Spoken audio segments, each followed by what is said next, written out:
Senhor presidente Paulo Paim, senhores senadores, senhores telespectadores da TV e da Rádio Senado, ouvintes da Rádio Senado, abordo nessa sexta-feira aqui da tribuna uma questão que me intriga e me preocupa, que é a desqualificação da política, esse instrumento tão importante na transformação e nas mudanças que a sociedade tanto deseja. E o que aconteceu na quarta-feira passada na Câmara dos Deputados, transformou o Parlamento Nacional em uma casa do espanto. É assim que denominou o jornalista Nelson Mota em sua coluna de O Globo. Pior do que ser uma casa do espanto é a prática de usar dois pesos, duas medidas nesse Parlamento, tanto na Câmara como aqui. Essa é a primeira vez que o Parlamento não usa a praxe, decisão judicial não se discute, cumpre-se. Eu já ouvi várias vezes isso aqui no Senado. O Congresso Nacional sempre se ancorou nesta máxima, tanto que as mesas diretoras apenas decretavam a vacância dos mandatos de parlamentares condenados pelo Judiciário. Duvido que alguém se lembre de caso similar, que algo parecido ao caso Donadon tenha ocorrido no Congresso.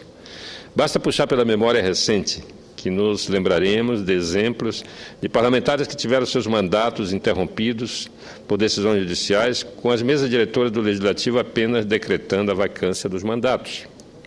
Dessa forma, o que ocorreu na noite de quarta-feira passada fugiu completamente da praxe até recentemente utilizada pelo Parlamento brasileiro. Aliás, cumpre registrarmos que houve uma tentativa de manutenção da praxe na Comissão de Constituição e Justiça da Câmara. O deputado Jutaí Magalhães Júnior tentou na CCJ da Câmara que o caso Donadon seguisse a regra, mas alguns partidos insistiram e aprovaram a ida da decisão para a perda ou não do mandato pelo plenário da Casa.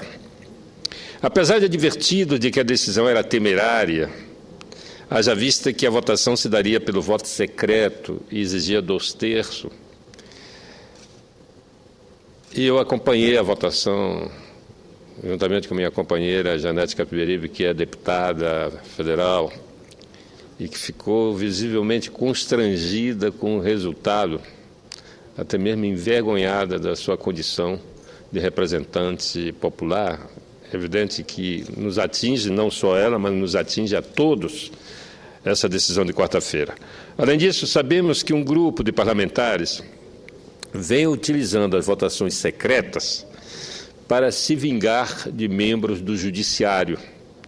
Vale lembrar aqui a recente rejeição pelo plenário do Senado dos procuradores da República, Vladimir Aras e Wellington Saraiva, que ocupariam, respectivamente, cargos no Conselho Nacional do Ministério Público e no Conselho Nacional de Justiça.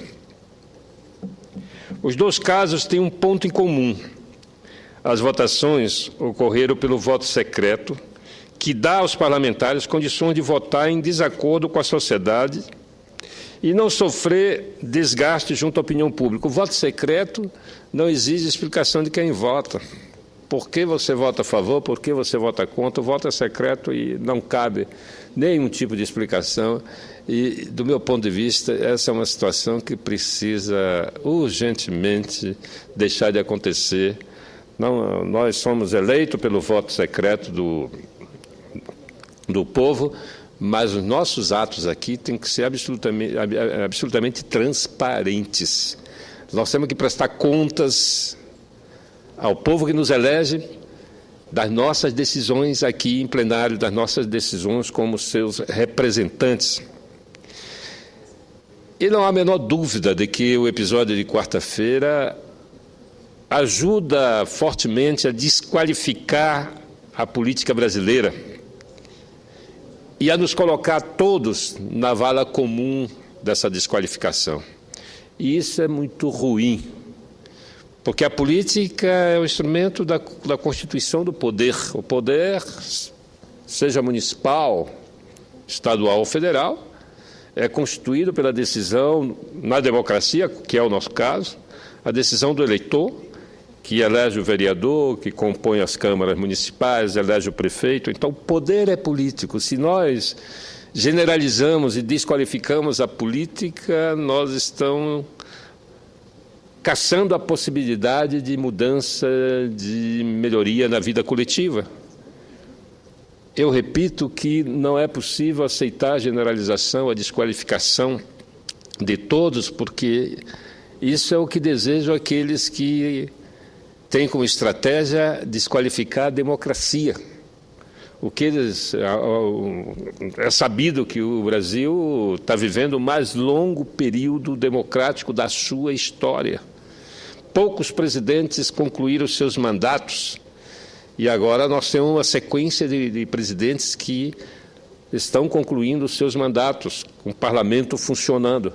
Agora, é evidente que os parlamentos precisam, tanto a Câmara como o Senado, precisam urgentemente se dar conta que nós estamos aqui representando o desejo da maioria da coletividade, não de grupos marginais da política, como nós tivemos a oportunidade de acompanhar na quarta-feira. 133 parlamentares votaram num criminoso condenado pela justiça, ou seja, 133 deputados se aliaram ao crime e mandaram um representante.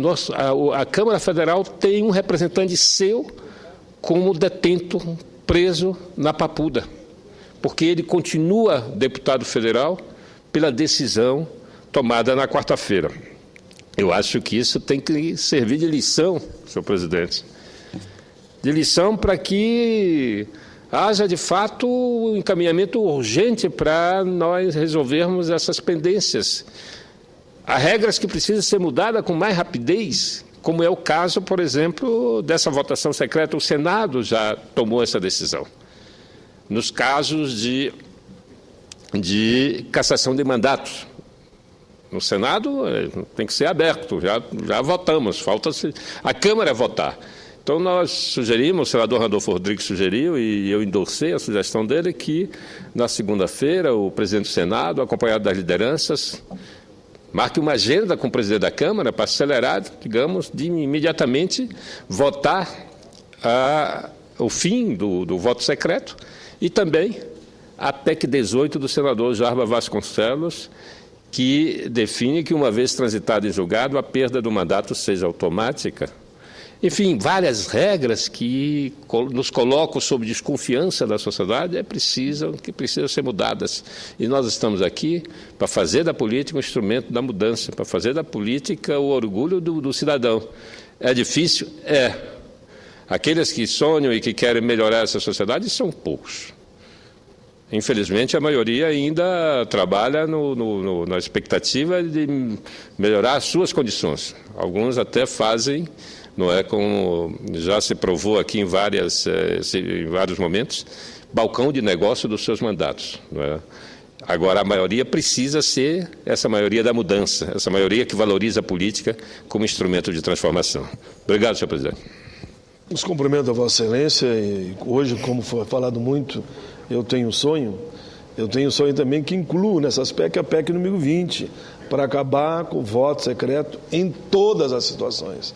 Porque a PEC que está na Câmara só acaba com o voto secreto na questão específica de cassação de mandato. Eu tenho argumentado da seguinte forma: se cassação de mandato pode, porque nós vamos aprovar, por que o meu voto em outras situações, em relação ao executivo, ou a escolha da autoridade, eu tenho que votar escondido? É como que a gente dissesse, olha, para punir deputado, sim. Agora, o meu voto sobre esse ou aquele tema, a população não pode saber. Porque se eu sei da sua posição... Eu concordo plenamente eu apenas estou endossando, projeto. Porque eu conheço a sua oposição. Que nós tínhamos que aprovar a PEC. Já manifestei mais de uma vez. Acabar com essa malandragem de votar escondido.